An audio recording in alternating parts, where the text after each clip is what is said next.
Lundi 16 juin 2025, mesdames, messieurs, bonjour et bienvenue aux 12 heures.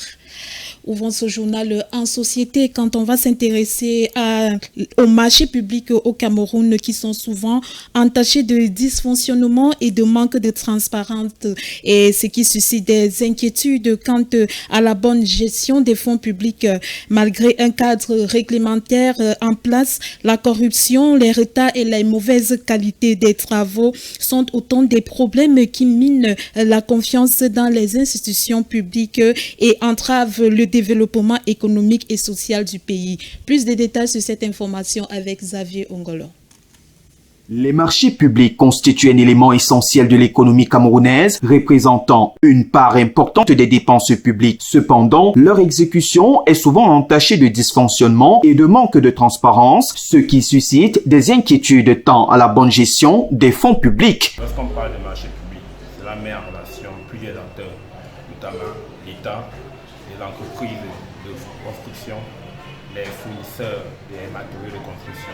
Le Cameroun a mis en place un cadre réglementaire pour encadrer les marchés publics, notamment la loi numéro 2018/007 du 11 juillet 2018 relative aux marchés publics. Cette loi vise à garantir la transparence, l'efficacité et la concurrence dans l'attribution et l'exécution des marchés publics. Il y a des appels d'offres à des entreprises privées pour la réalisation de cet ouvrage-là. Et le but aussi, c'est justement d'encourager ou de promouvoir les entreprises locales. Malgré ce cadre réglementaire, les marchés publics au Cameroun sont souvent confrontés à des problèmes tels que la corruption et les pratiques délictueuses, le manque de transparence dans l'attribution des marchés, les retards dans l'exécution des projets, la mauvaise qualité des travaux et des services fournis. Plusieurs exemples concrets illustrent cette problématique, notamment la construction de l'autoroute Yaoundé-Douala qui connaît des retards importants et des surcoûts considérables. L'inachèvement du complexe sportif et hôtelier d'Olimbe qui jusqu'ici n'est pas encore arrivé à son terme. Quand on parle des marchés publics, on voudrait voir que les conditions de vie des citoyens camerounais se sont améliorées dans l'ensemble. Et pour le moment, nous continuons de circuler sur des routes qui ont des nids de poules partout. Nous continuons d'avoir certains quartiers qui restent enclavés sur tous les plans. Nous continuons de vivre dans une certaine précarité. Donc si les marchés publics n'ont pas de qualité à améliorer les conditions de vie, je dirais que c'est un secteur public qui n'a pas véritablement un impact social. Au regard de ces nombreuses problématiques, l'on note par ailleurs plusieurs conséquences importantes, notamment la perte de confiance dans les institutions publiques, la mauvaise utilisation des fonds publics, les retards dans la réalisation des projets de développement. Le Cameroun a souvent été pointé du doigt pour son manque de transparence dans certains projets, ce qui peut notamment avoir comme conséquence un délai de livraison tardif ou alors un surcoût. Pour améliorer l'exécution des marchés publics au Cameroun, il est important de prendre des mesures fortes, notamment le renforcement de la transparence et de la traçabilité dans l'attribution et l'exécution des marchés, la mise en place des mécanismes de contrôle et de sanctions efficaces, la formation et la sensibilisation des agents publics, des entreprises aux bonnes pratiques en matière de marchés publics. Les marchés publics contribuent grandement au développement par la construction des infrastructures, notamment la construction des ponts, des barrages, des hôpitaux et bien sûr des bâtiments administratifs. On voit partout des routes inachevées, même des routes mal faites justement parce que cet ensemble de procédures, cet ensemble de moyens mis en œuvre pour non seulement réguler mais également contrôler même les entreprises, les futurs qui vont gagner le marché ne sont pas respectés. On se rend compte que la plupart de ceux qui gagnent les marchés ne sont pas compétents. L'exécution des marchés publics au Cameroun est un enjeu important pour le développement économique et social du pays. Il est essentiel de prendre des mesures concrètes pour améliorer la transparence, l'efficacité et la qualité des marchés publics afin de garantir la bonne utilisation des fonds publics et de répondre aux besoins des populations. Santé gratuite, tel est le processus qu'a lancé le ministre de la Santé, le docteur Manaouda Malachi, depuis quelques jours dans les localités de Mora, Bogo, Mokolo et Marois, multipliant ainsi les visites sur les sites d'accueil pour s'assurer que tout est prêt installation logistique, circuit d'accueil, disponibilité du matériel médical. Il n'hésite pas à donner des consignes claires et à rappeler l'importance d'un accueil chaleureux, d'un sourire, d'une écoute attentive et d'un professionnalisme sans faille de la part de tous les aides-soignants mobilisés pour cette opération. Le point d'orgue de cette mobilisation sera la cérémonie officielle prévue le 22 juin 2025 à Maroua, qui marquera le début d'une semaine intense de solidarité et de soins gratuits à travers toute la région. Cette campagne ne se limite pas à une simple opération médicale, elle symbolise une volonté affirmée de rapprocher l'État des citoyens, de donner à chacun, quelle que soit sa condition, la possibilité de se soigner dignement. L'humanisme, la qualité des soins et la justice sociale sont les seules valeurs partagées, rappelle le ministre de la Santé publique qui invite toutes les populations sans distinction à se rendre dans les différents sites pour bénéficier de cette opportunité exceptionnelle. Nous y reviendrons sur cette information dans nos prochaines éditions de journal télévisé.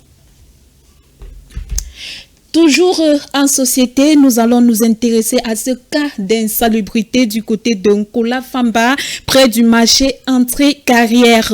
Le tas d'ordures s'amoncelle le long de la rue, le long de la voie politique, autant pour moi, faisant des bacs à ordures. Les riverains vivent au rythme des déchets et des risques qui les accompagnent.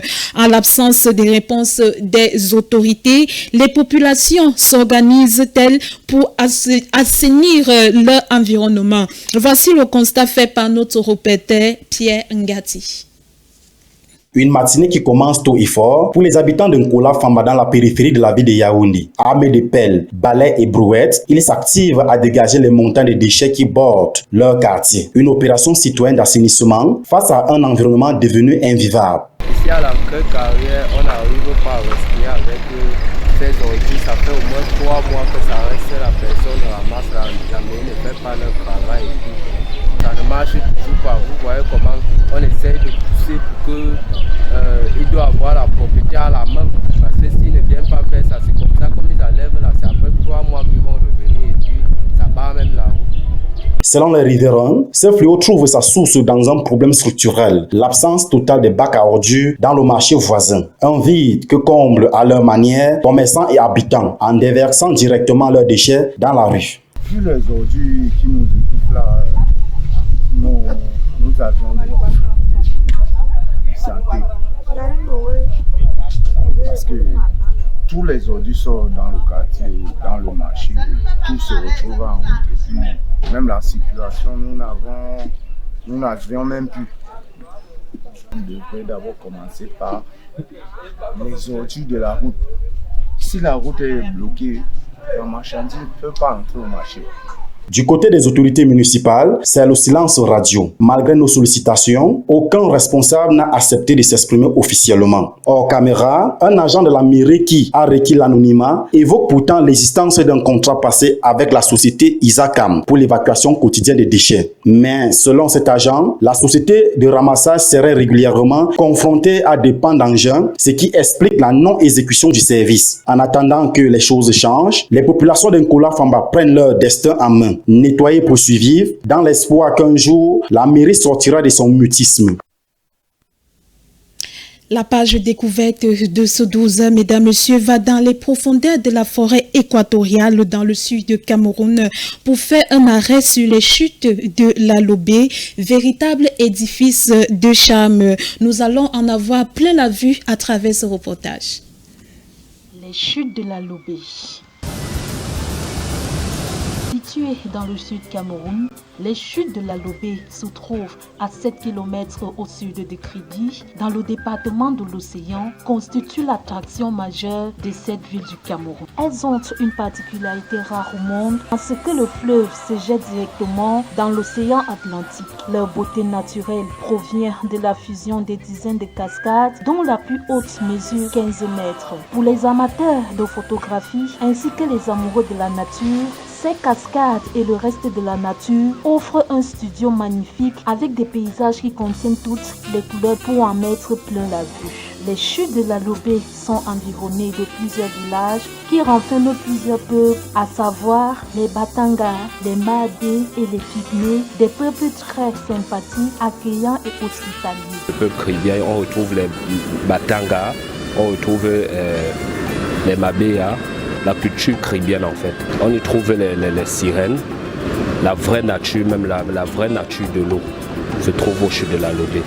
Inscrites sur la liste du patrimoine mondial de l'UNESCO, les chutes de la Lobé sont un carrefour des peuples de l'eau. Cette eau qui, selon eux, est une source de purification et de guérison à travers des rituels. Cette eau renferme des animaux marins, à l'instar des tortues et plein d'autres espèces encore. Réputée pour abriter de plages de par la couleur de l'eau et des cocotiers qui se trouvent tout autour, faire de cet édifice un véritable paradis. À bord d'une pirogue, les visiteurs venus de tous les coins du monde profitent des abords de chutes et admirent la beauté du paysage de par la végétation assez particulière et les cascades d'eau aussi spectaculaires.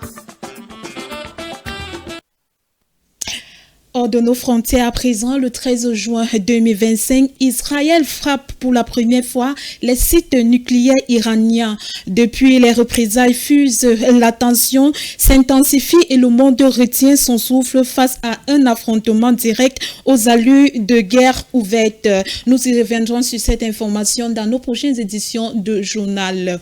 Et c'est avec cette note à l'étranger, mesdames, messieurs, que nous mettons thème à ce 12h. Je vous dis, on prend rendez-vous demain lorsqu'il sera 12h. D'ici à là, portez-vous bien et surtout bon appétit si vous êtes à table.